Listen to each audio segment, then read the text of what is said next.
Assalomu alaykum akalar, Begons YouTube kanalimiz a'zolari. Akalar, kanalimizga xush kelibsizlar.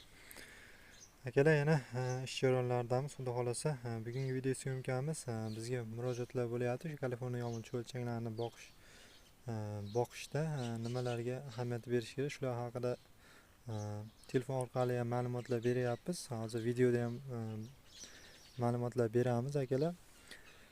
Birinchi savollardan bittasi, yangi go'ngga ham Kaliforniya o'lchanglarni olib ketsa bo'laveradimi degan savollar bo'lyapti. Bizda eski go'ng yo'q deb aytishyapti. Eski go'ng bo'lish shart emas. Yangi go'ng bo'lsa ham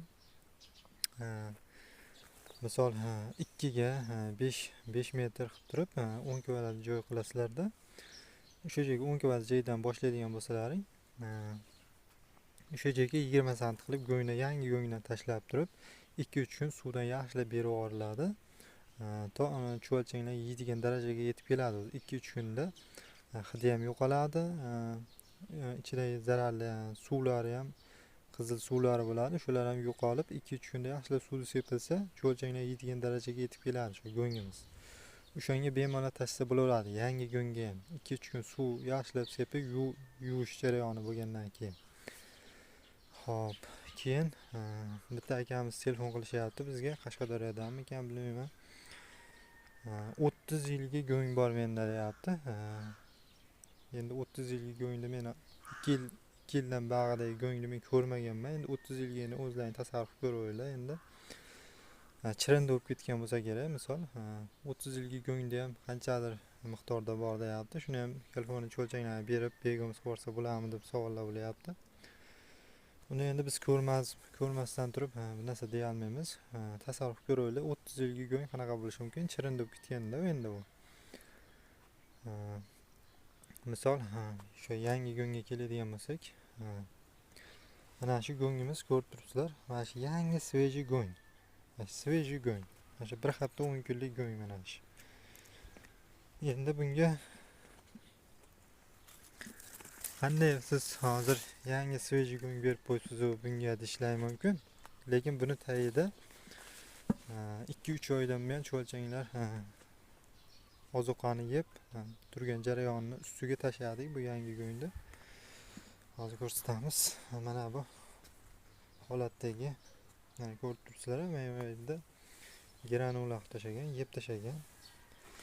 2-3 oyda o'zi yangi go'ngda yuvib, shu yangi go'ngga tashlangandan keyin cho'lchangimizni mana shu darajada 2-3 oyga mana shunaqa darajadagi olib kelib qo'yadi. Keyin buni ustiga yangi shu go'ngimizdan tashlab turib, yaxshilab 2-3 kun tinmasdan suvni sepib turilsa, shu yangi go'ngimizni ham, mana shu go'ngimizni ham yevoraveradi cho'lchangimiz.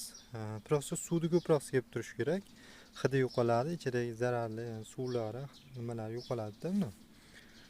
Mana ko'rib turibsizlar, suvlarni bochkalarimizga to'ldirib tashlaganmiz. Bu yerda 2 ta bochkamiz bor. 1 tonnadan oshiq suvimiz bor bu yerda.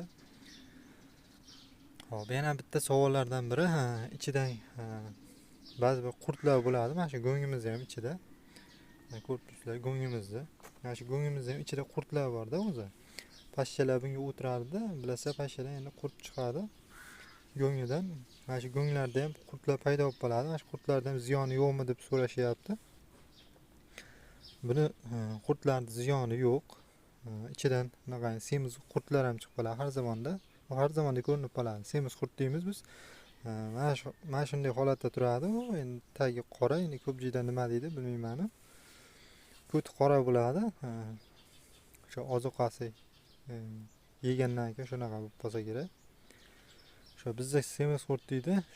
Uni ham ziyoni yo'q. Har zamonda uchrab qoladi. Shu qurtlarning ziyoni yo'qmi deb so'rashyapti. Qurtlarning ziyoni yo'q.